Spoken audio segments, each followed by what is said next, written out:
అందరికీ నా ప్రత్యేకమైన శుభములు. దేవుని సంగతులను మరోసారి జ్ఞాపకం చేసుకుందాము. భక్తుడైన పౌలు అద్భుతమైన సంగతులను ప్రపంచానికి తెలియజేశాడు. నేటికి అవి నిత్యనూతనంగా మనలను పలకరిస్తూనే ఉన్నాయి, మన భావాలను సరిచేస్తూనే ఉన్నాయి. వాటిని మరోసారి మనం శ్రద్ధగా విందాం.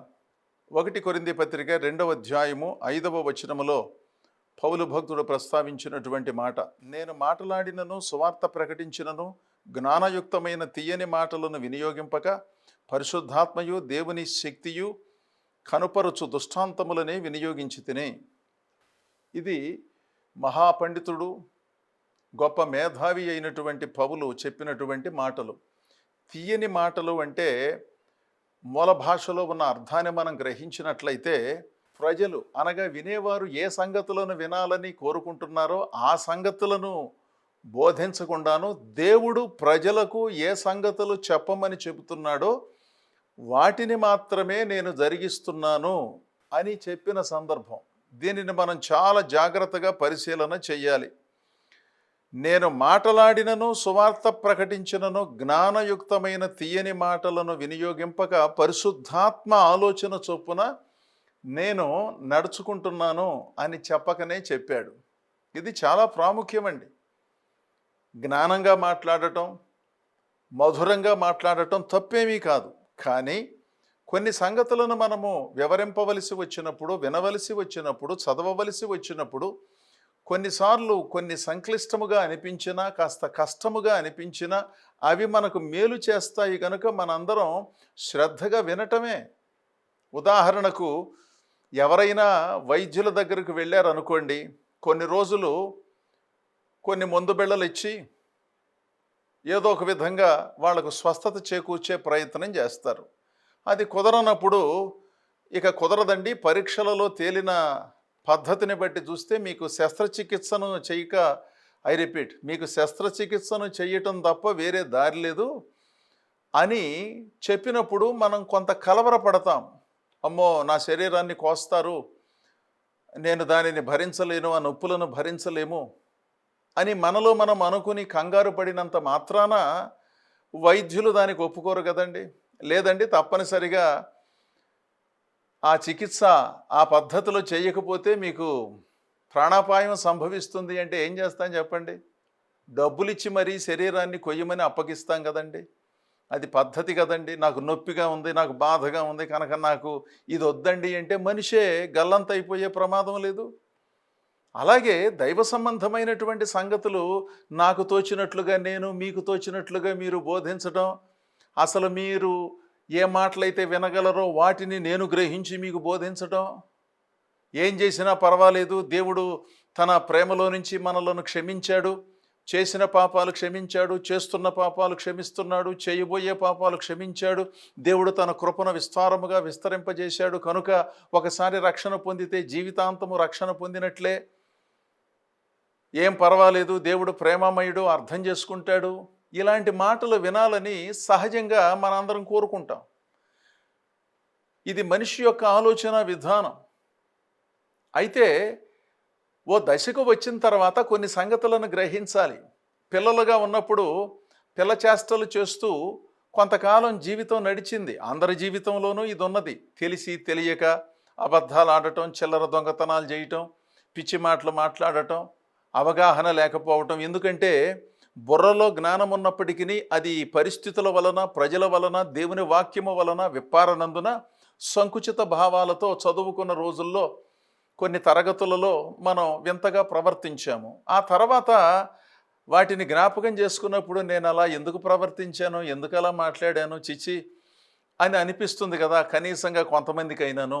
అంటే ఒక అవగాహన వచ్చిందనమాట. ఏది వాస్తవమో ఏది అవాస్తవమో, అంటే దేనిని అనుసరించాలో దేనిని అనుసరించకూడదో, ఏది పద్ధతో ఏది పద్ధతి కాదో, ఇలాంటి సంగతులను మనం గ్రహించి ఒకప్పుడు ఉన్నట్లుగా మనం ఉండటం లేదు.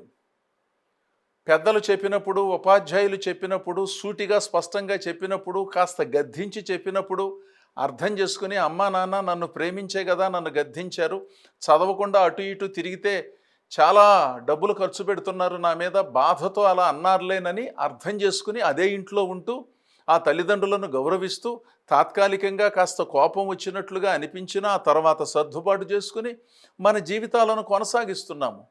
దైవ సంబంధమైన సంగతుల దగ్గరకు వచ్చినప్పుడు కూడా అనుభవజ్ఞులైన వారు, పెద్దలైన వారు దేవుని ఆదేశానుసారంగా దేవుని సంగతులను చెప్పినప్పుడు కొన్నిసార్లు కొన్ని సంగతులు మీకు నాకు ఇష్టం ఉండదు. ఏంటి ఎలా చెబుతారు? దేవుడు ప్రేమిస్తున్నాడని చెప్పాలి, దేవుడు కృపామయుడని చెప్పాలి, దేవుడు మేము చూసుకుంటాము, మేము ఎలా ఉండాలో మేము ఎలా ఉండాలో వాళ్ళే చెబుతారా? ఇలా మనం అనుకోవటానికి వీల్లేదు.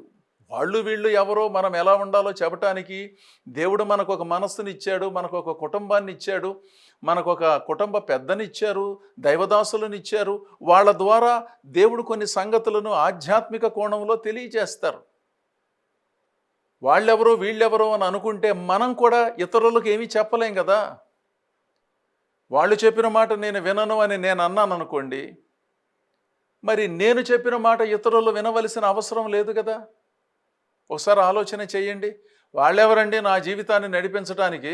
నేను బాగా చదువుకున్నాను, నాకు అన్ని సంగతులు తెలుసు కనుక నాకు ఎవరో చెప్పనక్కర్లేదని నేను అనుకుంటే నేను ఎవరికి చెప్పలేను కదా.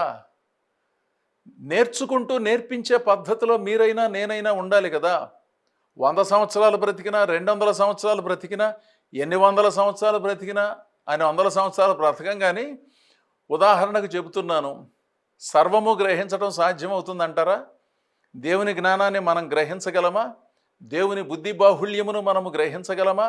దేవుని సంగతులను అర్థం చేసుకోవడం సాధ్యమవుతుందా? ఆయన బుద్ధి బాహుళ్యమును గ్రహించడం సాధ్యమవుతుందా? సాధ్యం కాదనే సంగతి మీకు తెలుసు, నాకు తెలుసు, కొంచెం తెలుసు. మనకు నేర్చుకుంటూ నేర్పించే పద్ధతిలోనే నేనున్నాను. నాకంటే కొంతమంది మేధావులు, అనుభవజ్ఞులు, పెద్దలు ఇంకా కొన్ని సంగతులు గ్రహించి ఉంటారు. అయినంత మాత్రాన ఇక నాకు అన్నీ తెలుసు, ఇక నేను నేర్చుకోవాల్సింది ఏమీ లేదని ఎవరన్నా చెప్పగలరా? ఎవరన్నా కొంచెం అవగాహన తక్కువగా ఉన్నవాళ్ళు చెబుతారేమో కానీ అది సరి అయినది కాదనే సంగతి మీకు నాకు తెలుసు కదా. దేవుని మహాజ్ఞానాన్ని, దేవుని సంగతులను మనం ఏ విధంగా అర్థం చేసుకోగలం ఈ బుర్రతో? మరుక్షణం ఏం జరుగుతుందో తెలియనటువంటి మనం నాకు అన్నీ తెలుసు అంటే ఒక గంటలో ఏం జరుగుతుందో చెప్పమనండి. ఎవరికి తెలుసండి? దేవునికి తప్ప. అంటే మనం పరిమితుల మధ్యలో బ్రతుకుతున్నాం, అపరిమితమైనటువంటి మనుషులం కాదు. కనుక దేవుని సంగతులను దైవిక పద్ధతిలో ఆలోచన చేసి తల్లిదండ్రులు పిల్లలకు చెప్పినప్పుడు వినాలి, ఉపాధ్యాయులు విద్యార్థులకు చెప్పినప్పుడు వినాలి, వాళ్ళ పైన ఉన్నటువంటి పెద్దలు ఉపదేశం ఏ విధంగా చెయ్యాలోనని కొన్ని మెళకువలు నేర్పించినప్పుడు వారు వినాలి, వాళ్ళకి చెప్పేవాళ్ళు వాళ్ళకి చెప్తారు. ఇదొక పద్ధతి, ఇదొక అందమైన ప్రక్రియ. అంతేగాని నేను వాళ్ళు వీళ్ళు చెబితే వినను, నేను స్వతంత్ర భావాలతో ఉన్నాను, నేను ఎవరికి లొంగను, అవి సరి అయినటువంటి పద్ధతి కాదు. ఎవరికి లొంగనక్కర్లేదు, ఎవరు ఏ మాట చెబితే ఆ మాట పాటించనక్కర్లా. కొన్నిసార్లు కొన్ని సంగతులు మనకు తెలియనప్పుడు నిజమే కదా, దీనిని నేను గ్రహించలేకపోయానే, భలే పని జరిగిందే అని మనం నేర్చుకుంటే కాస్త విఘ్నత కలిగిన వాళ్ళుగా ఉంటాము.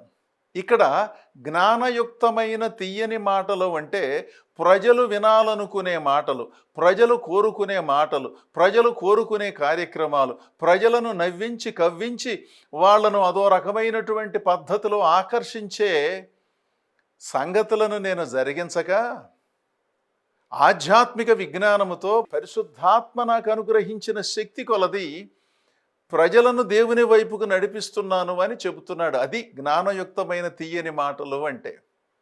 ప్రజలు కోరుకునే మాటలు మాత్రమే కాకుండా దేవుడు ప్రజలకు అందించవలసిన సందేశమును కొన్నిసార్లు వారికి కష్టముగా అనిపించినప్పటికీ ఉన్న మాట ఉన్నట్లుగా వినిపించే ప్రయత్నం చేస్తున్నాను అన్నాడు. ఈ సంగతులు మనందరం గ్రహించాలి. మీకైనా నాకైనా అభినందన అంటే ఇష్టం కదండి. మనం ఏం చేసినా మనలను ప్రజలు అభినందించాలి. ఎలా పాట పాడినా అద్భుతం అని అనాలి, ఎలా వాక్యం చెప్పినా అసలు మీరు చెప్పినట్లుగా ఎవరో చెప్పరని అనాలని కొంతమంది కోరుకుంటారు. అందరూ కోరుకోరు కానీ కొంతమంది. అభినందనలు అంటే సహజంగా ఇష్టం. కాస్త విఘ్నులైనటువంటి వారు అభినందనలను ఎంతవరకు స్వీకరించి ఒదిగి ఉండాలో వాళ్ళకి తెలుసు, కొంతమందికి తెలియదు. వాళ్ళు బాగుందన్నారు, వీళ్ళు బాగుందన్నారు, మీరే బాగాలేదంటున్నారని వాళ్ళపైన దాడి చేస్తారు. వాళ్ళు ఎటుపోయి ఎటు వస్తుందోలే, బాగానే చెప్పారు, బాగానే పాడారని వాళ్ళు ఏదో కాస్త సహృదయంతో చెప్పి వెళ్ళారు. కాస్త అవగాహన కలిగిన వాళ్ళు బాబు ఈ సంగతులు సరి చేసుకోండి అని చెప్పారు. అందరూ చెప్పవలసిన అవసరం లేదు, కానీ అవగాహన కలిగిన వాళ్ళు చెప్పొచ్చు.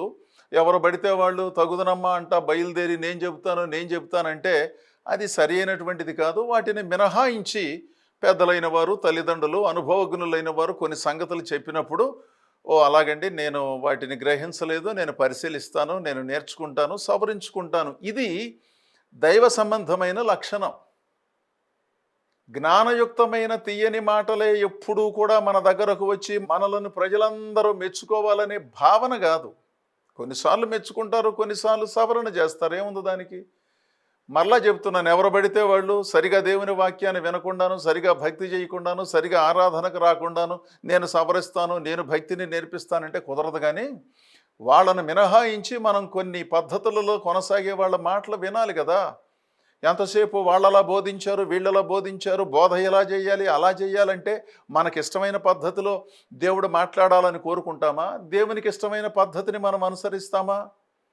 అంటే ఎంతసేపు మనం ఏం చేసినప్పటికీ మీరు ఘనులు, మీరు నేరుగా దేవుని సన్నిధికి వెళ్ళగలిగినటువంటి వాళ్ళు, మీరు మీ కుటుంబము అప్పుడప్పుడు ప్రార్థనకు వచ్చినా, సమయానికి రాకపోయినా, మధ్యలో లేచి వెళ్ళిపోయినా, సంవత్సరంలో 52 ఆదివారాలుంటే సగం కంటే తక్కువ వచ్చినా పర్వాలేదండి, దేవుడు అర్థం చేసుకుంటాడు అని కాస్త ఆర్థిక స్తోమత కలిగినటువంటి వారిని భరిస్తూ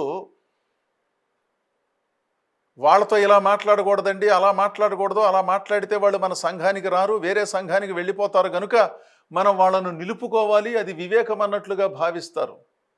వాళ్ళను నిలుపుకోవటం, వాళ్ళను ప్రేమించటం, వాళ్ళను ఆదరించటం గొప్ప సంగతే, కాదని నేను అనట్లేదు. కానీ దైవ సంబంధమైనటువంటి సంగతులను చెప్పవలసిన రీతిలో, చెప్పవలసిన సమయంలో చెప్పటం కూడా ధర్మమే కదా. అవన్నమాట అండి. ప్రజలు కోరుకునే వాటిని మాత్రమే కాకుండా దేవుడు ప్రజలకు ఏమి చెప్పాలని భావిస్తున్నాడో వాటిని మాత్రమే నేను వారికి వివరిస్తున్నాను. పరిశుద్ధాత్మయు దేవుని శక్తియు కనపరుచు దృష్టాంతములని వినియోగించి తిని, అంటే పరిశుద్ధాత్మ ఆధ్వర్యములో నేను దైవ సంబంధమైన కార్యక్రమాలను జరిగిస్తున్నాను. కానీ ప్రజలను ఆకర్షించటానికి, ప్రజల చేత ఆహా ఓహో అని అనిపించుకోవటానికి, ఏదో ఒక విధంగా ప్రజలను ఆకర్షించాలి అంటే ప్రజల బలహీనత ఏమిటో తెలుసుకుని ఆ బలహీనతలకు సంబంధించిన పిలుపులనిచ్చి ప్రజలను ఓ చోట చేర్చే పద్ధతిని నేను అనుసరించటం లేదు. వాళ్ళ జీవితాలలో యేసుక్రీస్తు యొక్క రూపము అద్భుతముగా ఏర్పడులాగున పరిశుద్ధాత్ముడు నాకు ఇచ్చిన ఆలోచన చొప్పున కార్యక్రమాలను కొనసాగిస్తున్నాను అంటున్నాడు. ఈ సంగతులు మనందరం ఆలోచన చెయ్యాలి. మరోసారి చెబుతున్నాను, మన ఇంట్లో ఉన్నటువంటి పిల్లలు, చిన్నపిల్లలు ఏదేదో అడుగుతూ ఉంటారు. అడిగినది ప్రతిదీ మనం ఇస్తామా? ఒకవేళ ఇచ్చినట్లయితే వారికి హాని కలుగుతుంది. గుచ్చుకునే వస్తువులు, కోసుకునే వస్తువులు వాళ్ళకి ఇవ్వం మనం. వాళ్ళు ఏడుస్తారు, అవి నాకు కావాలి కావాలి అని. అయ్యో నా బిడ్డ దుఃఖపడుతోంది కనుక ఈ సూదిద్దాము, ఈ చాకిద్దాము అని ఇస్తామా మనం? వాళ్ళు ఏడ్చి గీపెట్టి కిందపడి దొర్లినా కూడా మనం ఇవ్వం కదా. ఎందుకంటే వారు కోరుకునేది ఇస్తే వారికి నష్టం కలుగుతుంది. తల్లి తండ్రి వాళ్లకు కొంచెం ఇబ్బందికరంగా కనబడినప్పటికీ పర్వాలేదులేండి, వాడే సర్దుకుంటాడు, నేను మాత్రం ఇవ్వనండి, నేను మాత్రం దీనిని వాడికి పెట్టనండి అంటారు. ఎందుకంటే వాళ్ళ క్షేమము కోరి. అలాగే దేవుని ప్రజలారా, దైవ సంబంధమైన సంగతులు వచ్చినప్పుడు, కొన్నిసార్లు ఉన్నవి ఉన్నట్లుగా బోధించినప్పుడు వాటిని సదవగాహనతోనే వినాలి. కానీ నన్ను అదంటున్నారు ఇదంటున్నారంటే ఎలాగండి? విశ్లేషణ కూడా తప్ప, విమర్శ కాదు, విశ్లేషణ తప్పు కాదు కదా. ఎందుకంటే మీకైనా నాకైనా ఎవరికైనా అది అవసరం కదా. అలాంటప్పుడు కొన్ని విషయాలలో ఎంతో వివరంగా ఉండేవారు కొన్ని విషయాల దగ్గరకు వచ్చినప్పుడు ఎందుకు సంకుచితంగా ఆలోచన చేస్తారు? ఈ సంగతులను మనం పరిశీలించాలి. అసలు దేవుని వాక్యాన్ని మనము విని నేర్చుకునేదే అందుకు. విశాలమైనటువంటి హృదయంతో ఆ ప్రభుని ఏ విధంగా సేవించాలో గ్రహించటం చాలా చాలా ప్రాముఖ్యం. 2 కొరింథీ పత్రిక 4వ అధ్యాయము 7వ వచనములో, అయినను ఆ బలాధిక్యము మా మూలమైనది కాక దేవునిదయ్యుండునట్లు మంటి ఘటములలో ఈ ఐశ్వర్యము మాకు కలదు. అంటే తన జీవితాన్ని తాను ఏ విధముగా విశ్లేషించుకున్నాడో చూడండి. తన దగ్గరకు ప్రజలను అనవసరంగా ఆకర్షించి తన చుట్టూ తిప్పుకోకుండాను, ప్రతికూల పరిస్థితులు వచ్చినప్పటికీ వాటిని భరిస్తూ పరిశుద్ధాత్మ ఆలోచన చొప్పున సేవా కార్యక్రమాలను నిర్వహిస్తున్నాడు. ఇక్కడేమన్నాడు? ఆ బలాధిక్యము మా మూలమైనది కాక, మాదేమీ లేదు, దేవునిదయ్యుండునట్లు ఈ మంటి ఘటములలో, ఘటము అంటే కుండ, అంటే జీవితాన్ని మట్టి కుండతో పోల్చాడు. ఈ ఘటములలో ఐశ్వర్యాన్ని దేవుడు ఉంచాడు. తన ఐశ్వర్యాన్ని ఉంచినందున మేము ఏదో కొద్దిపాటి సేవ చేయగలుగుతున్నాం, కానీ మాది కాదండి, అసలు ఈ బలాధిక్యం మాది కాదండి. ఏదో సౌకర్యార్థం నా సేవ, నీ సేవ, వాళ్ళ సంఘం, వీళ్ళ సంఘం అని ఆ పేరు పెట్టి ఈ పేరు పెట్టి పిలుస్తున్నాము. ఎందుకంటే సౌకర్యం కోసం పిలుస్తున్నాము, కానీ సంఘము మాది కాదు, సేవ మాది కాదు. అసలు ఈ 4 మాటలు చెప్పే శక్తినైనా, సంఘమును స్థాపించే శక్తినైనా, దేవుని కొరకు బ్రతికి ఈ అవకాశమైన దేవుడే మాకు ఇచ్చాడు. అంతేగాని మేము స్వంతగా సంపాదించుకోలేదు. స్వంతగా అయితే ఇంత జ్ఞానం మాకెక్కడొస్తుంది, ఇంతమందితో మేమెలా మాట్లాడగలము అని మహామేధావి పండితుడు తనను తాను ఉపసంహరించుకుని ఎంత చక్కగా మాట్లాడుతున్నాడో చూడండి. ఈ రోజుల్లో ఏ మాటకి ఆ మాట, కొంతమందితోనే అసలు మనం ఏ విధమైన సహవాసము చేయలేము, మాటలు కూడా మాట్లాడలేము.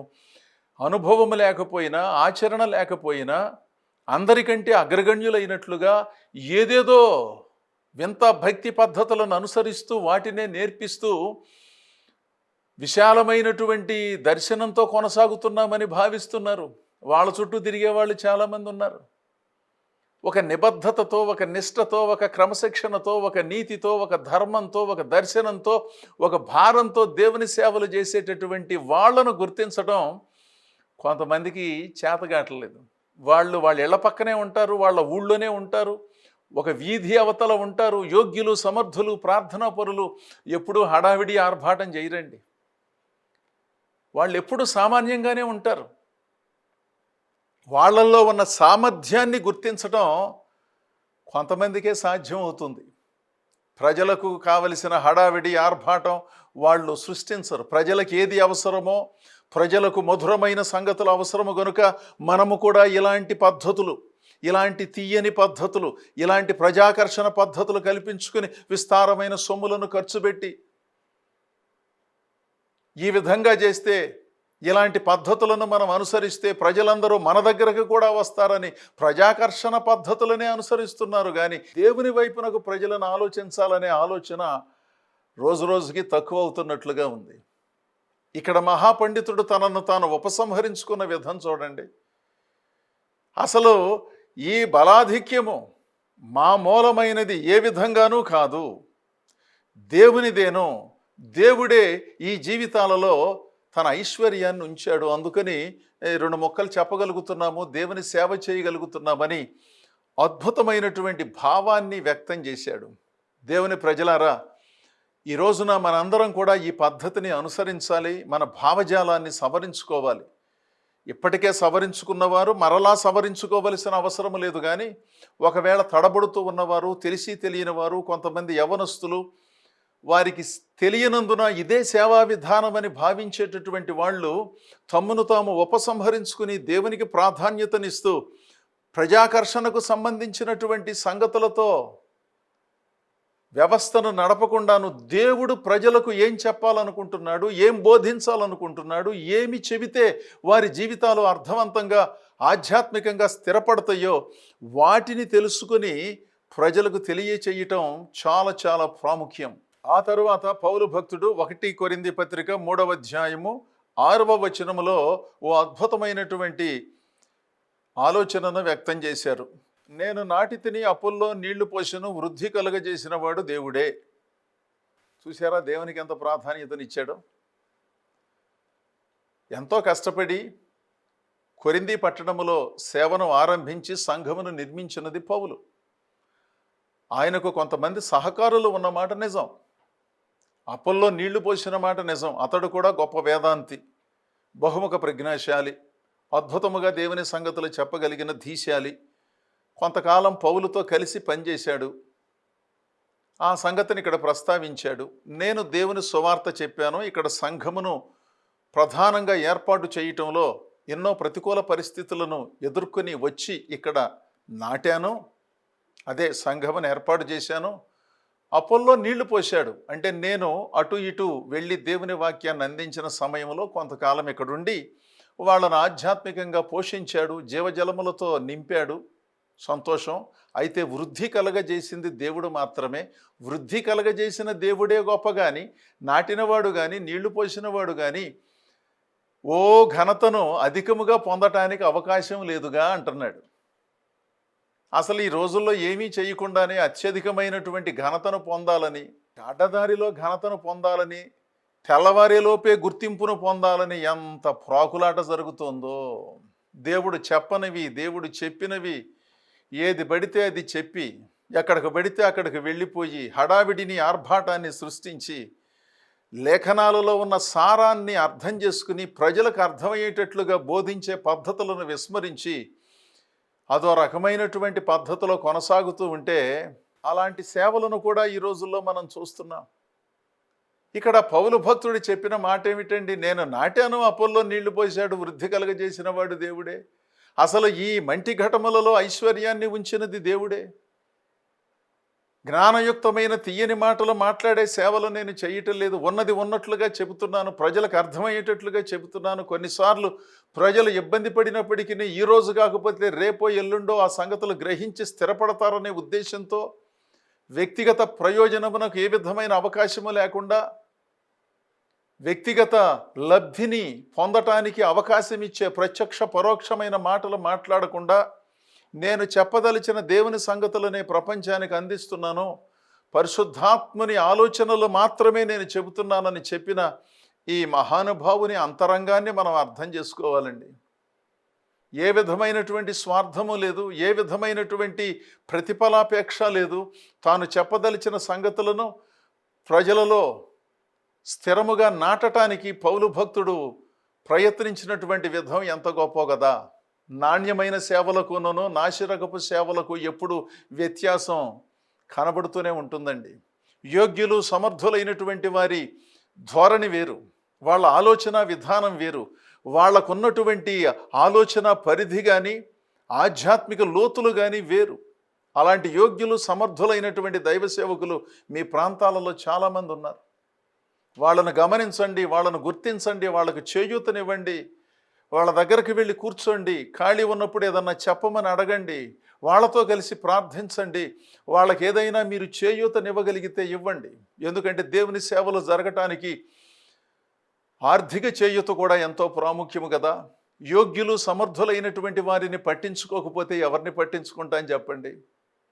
జీవితాన్ని త్యాగం చేసి ఊరొచ్చి ఎన్నో ప్రతికూల పరిస్థితులను ఎదుర్కొంటూ వాటన్నిటినీ సంతోషముగా భరిస్తూ ప్రజాసేవ కొరకు జీవితాలను అంకితం చేసిన యోగ్యులైన దైవ సేవకులు, సేవకురాండ్రు ఎంతమంది ఉన్నారో, మీ గ్రామాలలో, మీ పట్టణాలలో, మీ వీధుల్లో ఎంతమంది ఉన్నారో అలాంటి వాళ్ళను నిర్లక్ష్యం చేయమాకండే. మీరు వెళ్ళే సంఘానికి మీరు వెళ్ళినప్పటికీ దేవుడు మీకు ఆర్థిక చేయూతనిస్తే వాళ్ళను కొంచెం పట్టించుకోండి. సంఘాలను నిర్మించడంలో మీరు కానీ మీ పిల్లలు కానీ కాస్త ముందుకొచ్చి పట్టించుకోండి. విదేశాలలో ఉన్న మీ పిల్లలతో చెప్పండి, మీరు అది కొన్నాము ఇది కొన్నామని చెప్పడం ఎంత సంతోషమో, ఇదిగో ఇక్కడున్న దేవుని సేవలకు మీరు సహకరించాలి, దేవుని సేవలకు మీరు రుణపడి ఉన్నారు. ఎందుకంటే ఫలానా సేవకులు మీకోసం మీరు చిన్నగా ఉన్నప్పుడు, మనం చిన్నగా ఉన్నప్పుడు ప్రార్థన చేశారు. దేవుని సేవలు జరగటానికి మీ చేయూత ఎంతో అవసరమని మీ పిల్లలతో చెప్పండి. మీరు చేయలేకపోతే చేయగలిగిన వాళ్ళను ఒప్పించండి. నాణ్యమైన దేవుని సేవలు జరిగించటానికి యోగ్యులైనటువంటి కొంతమంది ముందుకు రాకపోతే ఏ విధంగా కొనసాగుతాయండి? ఎంత ఆర్థిక భారాన్ని ఎంత ఆర్థిక భారాన్ని యోగ్యులైన సేవకులు మోస్తున్నారో మీరు ఎప్పుడన్నా ఆలోచన చేశారా? జ్ఞానయుక్తమైన తీయని మాటలు మాట్లాడటము అంటే ప్రజలకు అనుకూలమైన మాటలు మాట్లాడుతూ ప్రజాకర్షణే ప్రధానమైన ధ్యేయంగా పెట్టుకుని వాళ్ళ బలహీనతలను ఆసరా చేసుకుని అదో రకమైనటువంటి లబ్ధిని పొందే ధోరణితో కూడిన బోధలు నేను చేయటం లేదు. పరిశుద్ధాత్మ ద్వారా ప్రేరేపించబడి మాత్రమే నేను మీకు సేవలు అందిస్తున్నానని చెప్పి అద్భుతమైన దేవుని మాటలను ప్రజలకు అందించినటువంటి భక్తుడైన పౌలు, ఆయనను అనుసరించే సేవకులు నాటికి నేటికి ఉన్నారు. వాళ్ళను గుర్తించండి, వాళ్లకు చేయూతనివ్వండి, వాళ్ళ కొరకు ప్రార్థించండి. వీలైతే వాళ్లకు ఖాళీ దొరికితే వాళ్ళ దగ్గరకు వెళ్ళి కూర్చుని దేవుని సంగతులను నేర్చుకుని మరింత ప్రభావములో మనందరం ముందుకు సాగాలి. మరి దేవుని ప్రజలారా, మీలో అనేక మంది ఇలాంటి పద్ధతులను అనుసరిస్తున్నారు, సేవకులు ఇలాంటి పద్ధతులను అనుసరిస్తున్నారు. దానికి వాళ్ళు చాలా ఇబ్బందులు ఎదుర్కొన్నప్పటికీ చాలా ధర్మంగా దేవుని సేవలు జరిగిస్తున్నారు. మీరెంతో అభినందనీయులు, ఎంతో కష్టపడుతున్నారు. దేవుడు మిమ్మలను, మీ కుటుంబాలను గొప్ప చేస్తాడు, మీ పిల్లలను గొప్ప చేస్తాడు. నమ్మిన సిద్ధాంతానికి కట్టుబడి ఉండండి. వాళ్ళను వీళ్ళను చూచి అభిప్రాయాలు మార్చుకోకుండా దేవుని లేఖనమే ప్రామాణికముగా భావించి అందులో కొనసాగిన రోజున అద్భుతమైన ఫలితాలను చూస్తాం. మరి ఎంతో చక్కగా దేవుని సేవించే, భక్తిని నేర్పించే మీలో అనేకులను అభినందిస్తూ మిగిలిన వారు ఈ సంగతులను పరిశీలించవలసినదిగా కోరుతూ దేవుడు మిమ్ములను, మీ కుటుంబాలను బహుగా ఆశీర్వదించాలని ఆశిస్తూ ఈ నా మాటలు ముగిస్తున్నాను. దేవుడు మిమ్మల్ని అందరినీ బహుగా దీవించునుగాక. ఆమేన్.